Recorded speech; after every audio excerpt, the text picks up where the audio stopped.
Are you serious, guys? Are you serious? I'm very serious, extremely serious. I'm going to remain serious. What? So the United Arab Emirates is pulling out of OPEC on Friday, May the 1st, and going to go independent and produce as much oil as they want and sell the oil to whoever they want without any constraint or restrictions. This is a major shift, but do you know what else is happening in concert with that? Besides the war that's going on in the Middle East, besides the blockade, there's something else that's very disturbing and concerning. But let me put a shout out right now, if I could, for www.pastorpaulgold.com. That's www.pastorpaulgold.com. Guys, when's the last time you actually held your investment? Not check the app or not watch a number moving up and down on the screen. I mean, physically held it in your hand. That's what I love about gold. Gold. It's real, it's tangible, and it's a biblical currency, and it can be yours. No passwords, no logins, no 6-digit codes text to you for access. In a world that's getting more digital, more abstract, more complicated, gold is simple. That's why you're seeing a massive shift into precious metals. As everything moves to the cloud, people are starting to value what they can actually hold. There's something powerful about that because real ownership is becoming rare. Find out how you can roll over a 401k or save your retirement fund. Find out how you can take advantage of this incredible opportunity. And if you do, you're going to get, if you can see it, 1/10 of an ounce gold coin. 1/10 of an ounce pure gold coin will be sent to you for free. It's worth about $500. I'll give it to you for free. You probably do qualify. So call the number down below. Call 877-646-5347 or go to pastorpaul.com. Do it now. You'll be glad that you did. All right. All right. So let's talk about this. I'm going to tell you what I think is going to be the ramifications of OPEC. Of the United Arab Emirates leaving OPEC. First of all, this is totally a break of the status quo.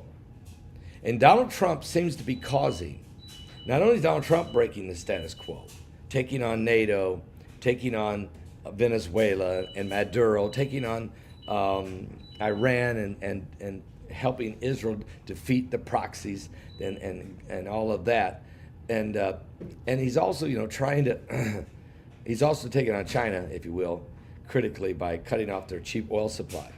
Now, United Arab Emirates, they might be wanting to be the ones that can sell cheaper oil than the rest of the world. In other words, who's filling the vacuum of no Venezuelan cheap oil getting out there and no Iranian oil getting out there? There's a vacuum. Prices of oil and the price of gas will keep going up unless somebody fills the void of cheaper oil. Not as cheap as Iran and Venezuela, but cheaper.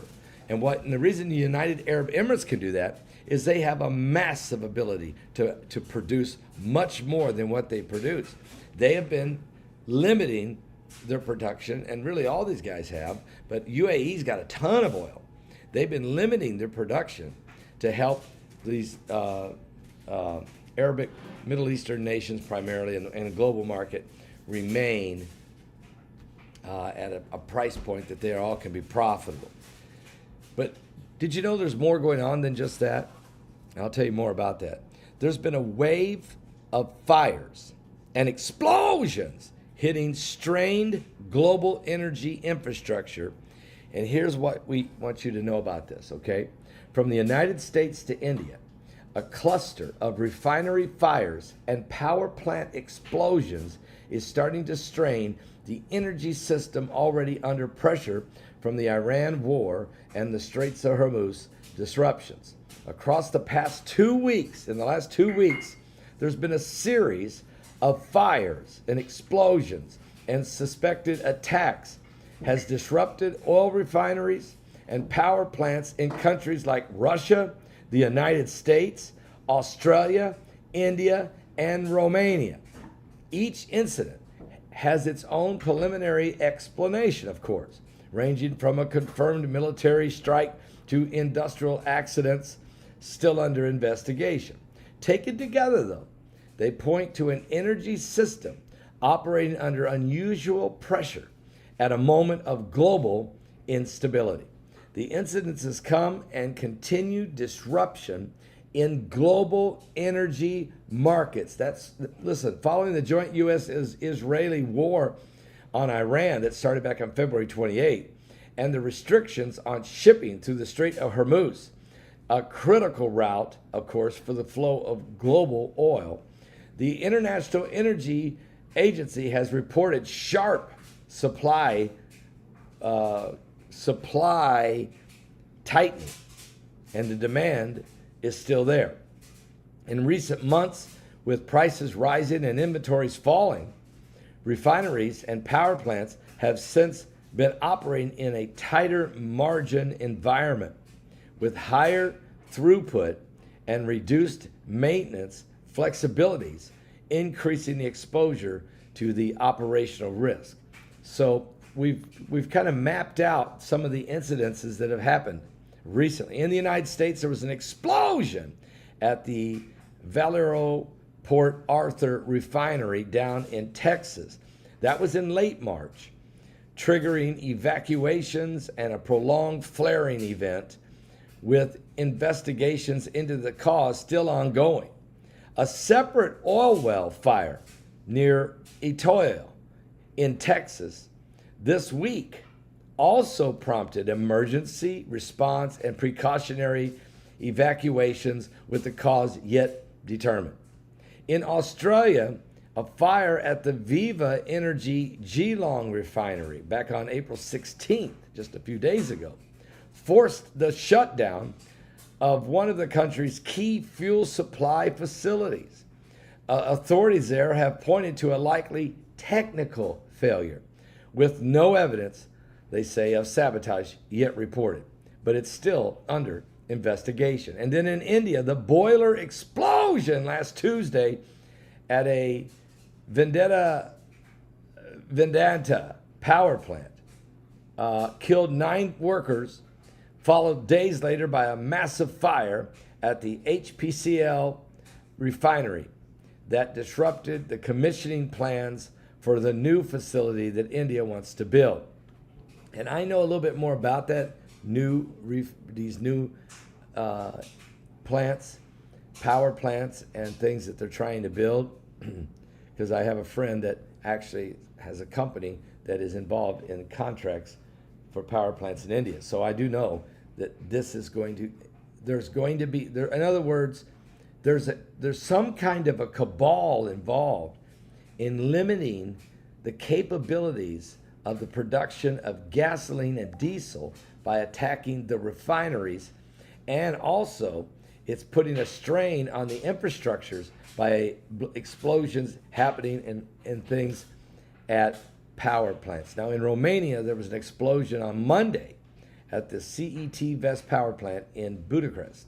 It caused a fire that damaged multiple transformer units and led to temporary instability in the city's power grid. That cause is still not been confirmed. I mean, come on, guys. You can't have 7 power plants and oil refineries blown up and nobody knows, well, we're not sure why it happened. Still under investigation. Is there sabotage going on right now across the globe against the oil refineries, the power plants, and now with the which limits the ability to create gasoline and diesel? What's that do if you limit something? That means the price goes up. Simple supply and demand. And throw in a war, the shutting down of the cheap oil out of Venezuela by the United States, and now the shutting down of cheap oil out of Iran by the United States blockade. All of a sudden, you have inventory levels globally coming down, and the prices of gasoline and oil and diesel going up, even jet fuel. So especially jet fuel has a real shortage over in Europe. So this is why Trump is getting pressure, because Donald Trump is saying it's time that America first, that America start producing enough oil, not only for our country, but to sell to Europe and to sell to Japan and to sell even to China if they need to. So this is a very interesting, but why would the United Arab Emirates pull out now? Oh, by the way, explosion of also power plants in Russia. Some of that in the Russian Black Sea. There was the Tupas oil refinery after the Ukrainian drone attack on April 20th. Russian officials reported at least one person killed in that strike, and Ukraine's military confirmed that the attack did hit the reservoir tank storage, and that's why there's massive explosions going on. I just looked at one of the pictures right there of an explosion. And then Ukraine has confirmed it is conducting a sustained campaign targeting Russian energy infrastructure, describing the strikes as an effort to reduce the oil revenues funding Moscow's military operations.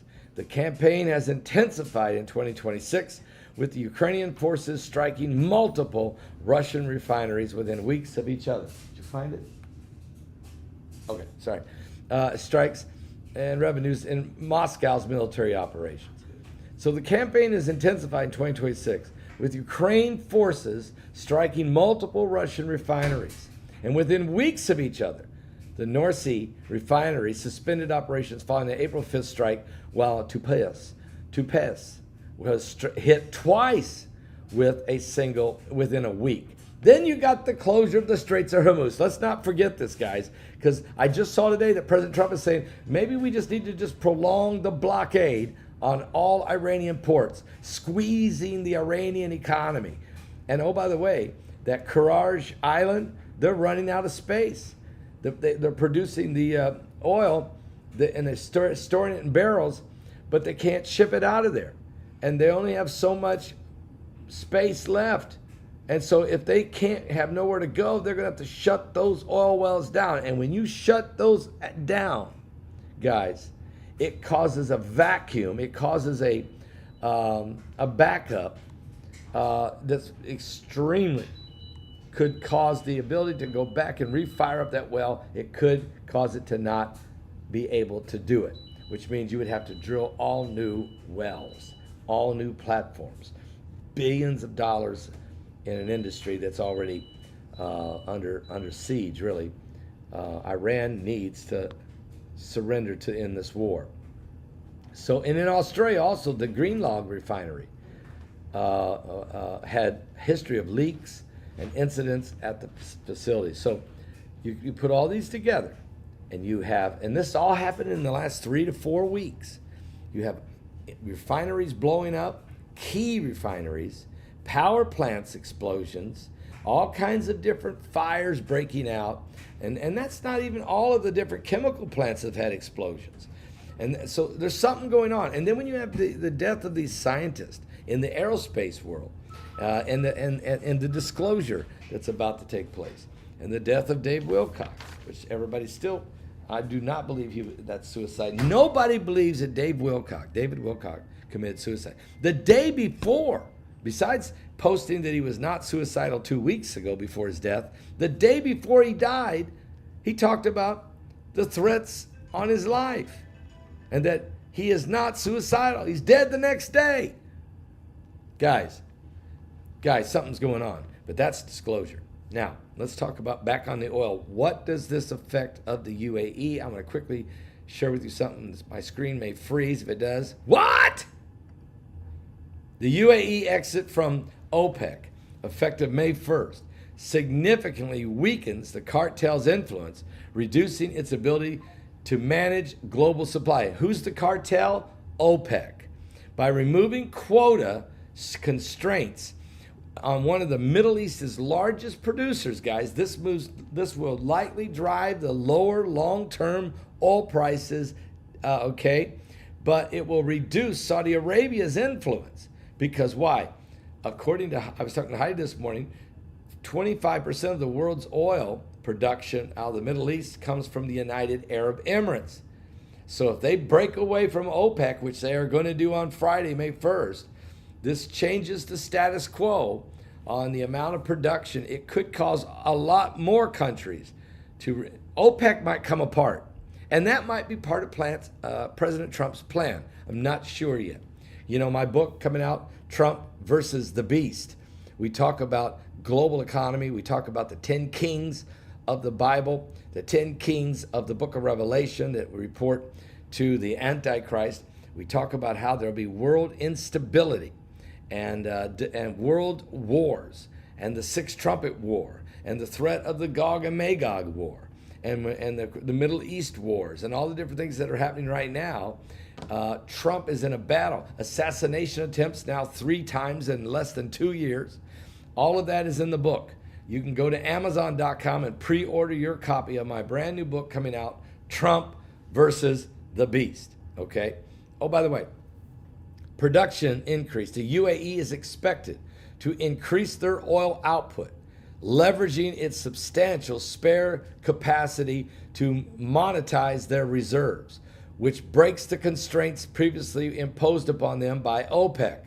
This will weaken OPEC. The departure will undermine Saudi Arabia's control over the cartel, making it costlier and less effective for them to defend the price levels. Also, geopolitically, creates a realignment, a change of the status quo. The move stemming from constrained relationships over quotas and security represents a shift of oil sector strategy, with the United Arab Emirates likely strengthening ties with the non-Western consumers like China. That's what makes me worried, that UAE will be the one that supplies China, since Venezuela and Iran can't. China has to have the oil. UAE could sell it to them. They can fire up their capacities and sell oil to China at a higher price than Venezuela and Iranian oil, but still, China is going to starve for oil, and Trump wants to starve China for oil. So I guarantee you, you're going to see Jared Kushner and probably Steve Wilcock, what's his name? Steve,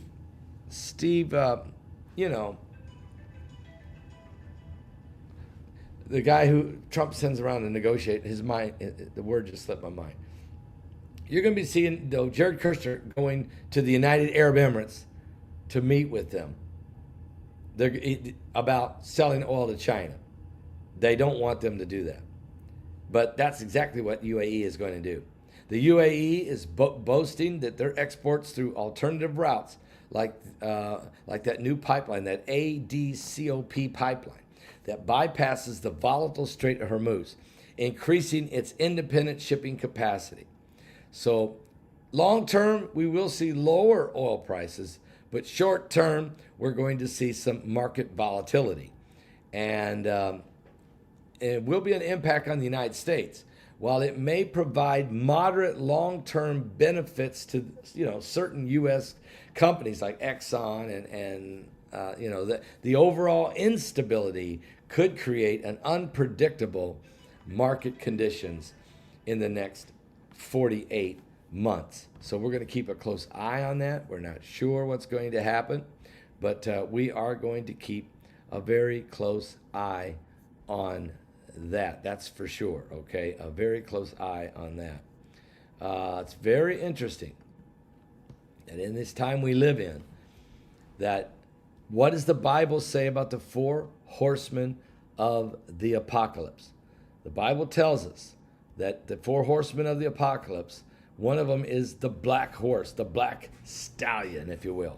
And this black horse of the economy is going to be huge, okay? Huge. And I'd like to read that. Do we have time? Do you have time? Do you have just a moment? Just a couple moments? So the Bible even says, don't hurt the oil and the wine. Don't hurt the oil and the wine. And I find that fascinating that it says that. But it does say that, okay? Don't hurt the oil and the wine. And that's involved with the black horse. I've often wondered about that because, you could talk about the anointing, you can talk about, but this is certainly the economy. There's no doubt about this, that is in reference to the economy, okay? It really is. Let's go there. Revelation chapter 6. And I believe these first 4 seals have already been broken. and that we've been watching the first four seals, which are the four horsemen of the apocalypse, being galloping in the land. So here's what it says. And I saw, Revelation 6, and I saw when the Lamb opened one of the seals, and I heard, as it were, the noise of thunder. One of the four beasts were saying, "Come and see." And I saw, and behold, a white horse, and he that sat on him had a bow and a crown, which was given unto him, and he went forth conquering and to conquer. This is, I believe, the spirit of the Antichrist, now galloping and riding in the land. We don't have that Antichrist leader yet, but we have the spirit of the coming Antichrist in play. And you see it with the secret societies for a long time, have been working on it. The Bilderberg Group, the Bohemian Grove, the Skull and Bones, the Club of Rome, and we can go on and on and on. Okay, these secret societies, but it's not just them. It's this wicked sorcery of cabal working within the deep state, not only in the United States, but all around the world. A cabal of darkness, an occultic, satanic ritual that is bringing about what Russ Dizdar used to call the Black Awakening. Okay, it is the spirit of the Antichrist, no doubt about it. And so we watch these. That's why I study the agendas of these different groups over at Riker Island or at the Bohemian Grove or some of the other secret societies throughout the world. We actually talk about that in my book, Revelation 9:11. We even name you about 12 of them and their agendas. And we also talk about it in my new book coming out, Trump versus the Beast. But let me move on, because this beast is a system. This beast is to bring about the mark of the beast. And that's because this is in process, the church is going to come under persecution. And the rapture hasn't happened yet. We're not there yet. The rapture is going to happen, but we're not there yet. Because there is got to be an establishment of the seat of the beast. I'm not saying the Antichrist is going to come into power while the church is here. Then again, I'm not saying it won't. Matter of fact, the Bible says that we can't even leave until the wicked one, is revealed, the son of perdition. Okay, but that's in 2 Thessalonians chapter 2. Anyway, let me read on. And I saw, and behold, a white horse. Okay, and I told you he's going to go out and he's going to conquer. Look at verse 3. And when he opened the second seal, I heard the second beast say, "Come and see." And there went out another horse that was red, and power was given unto him that sat thereon to take peace from the earth, that they should kill one another, and they were given unto him a great sword. This is the red horse of war. And so I guarantee you, the Antichrist building the beast kingdom with AI and everything else that's being put into place to manage a mark of the beast system where you can't buy or sell, that's your white horse, that is galloping. And there's no doubt the horse of war that is creating this global conflict, the Middle East war and the war between Russia and Ukraine, and how that this, and China and everybody involved, the United States, everybody involved, is really because of the spirit of war. That Jesus said in the last days there will be wars and rumors of wars. The spirit of war is riding through the land, the red horseman of the apocalypse. Okay, and then there's verse 5. And that great sword is nuclear and probably also bioweaponry and microwavable weaponry and laser from space weaponry and other secret weapons that we've yet to been released. Verse 5. And when he opened the third seal, I heard the third beast say, "Come and see." And I beheld, and lo, a black horse, a black stallion, okay? And he that sat on him had a pair of balances in his hand, the capability to manipulate global inflation, global gas prices, global energy prices, global food prices, can manipulate production and yields of farms of food, and even manipulate the food with genetic modified organisms or GMO food. Okay? And also limiting supplies, limiting and creating an instability. And here's what it says. And when he said, come and see this black horse with these pair of balances in his hand. And I heard a voice in the midst of the four beasts say, a measure of wheat for a penny, and 3 measures of barley for a penny, and see thou hurt not the oil and the wine. So wheat and barley prices are going to get so high that people will have to work all day for a loaf of bread. And the prices of oil and wine will fluctuate in inconsistencies and pricing, paralyzing economies, and the production of and the distribution of goods if the prices are so high that it makes the price of the food and supplies and commodities too high, then you are literally going to grind to a halt in the global economy. So it's beginning. It's beginning. The status quo is being broken. The black horse has been released, and we're in this moment of prophecy. Well, I'm going to let you go, but I will come back again today. And so stay around right here at this channel. There are things that are happening now absolutely at an increasing rate. And you want to give your life to Christ. I mean, you think about it. If all these things that are prophesied in the Bible are happening before your eyes, then you may want to realize that Jesus Christ's return is imminent. Nobody knows the day or the hour, like I said. There's some things that are already happening. These horses are already running. The question is, are you ready to meet the Lord? Have you given your life to Jesus Christ? Have you been born again?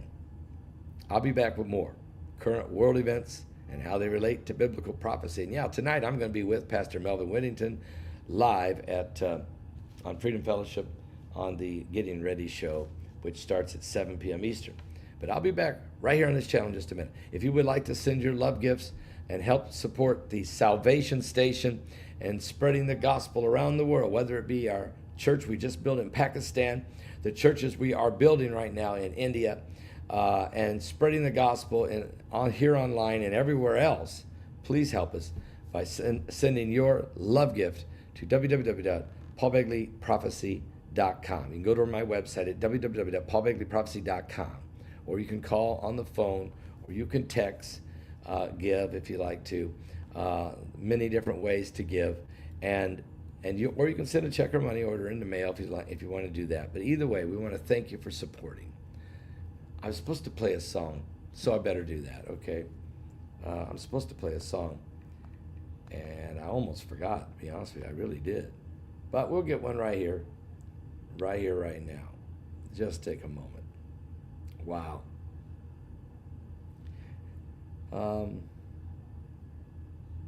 Yeah, we haven't heard this in a while. How about a little Mission Temple fireworks stand, all right?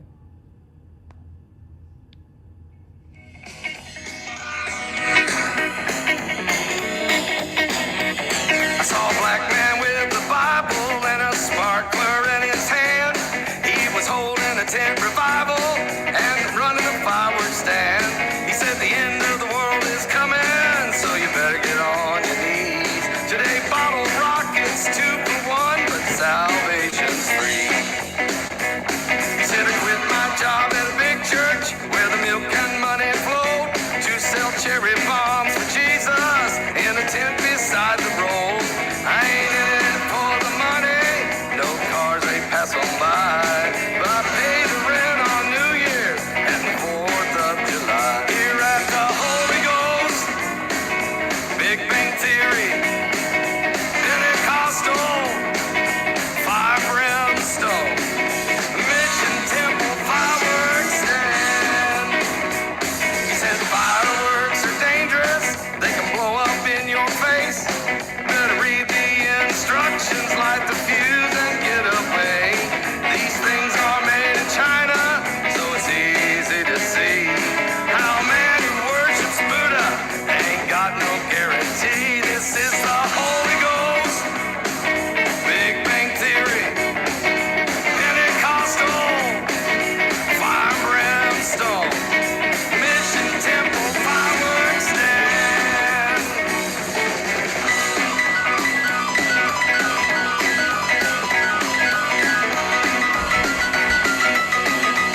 right, folks. Oh, that is right. I mean, it's Mission Temple Fireworks Stand, one of my favorites of all time. Okay, guys, and that's on my album, The Journey. If you want to go to my website to order your copy of that CD, The Journey. Shout, somebody. Amen. All right, I'll be back with more current world events and how they relate to biblical prophecy in a little bit. There's a lot going on, and prophecy is being fulfilled right before our very eyes. You're watching the 4 horsemen galloping in the land. That pale horse. Are you saved?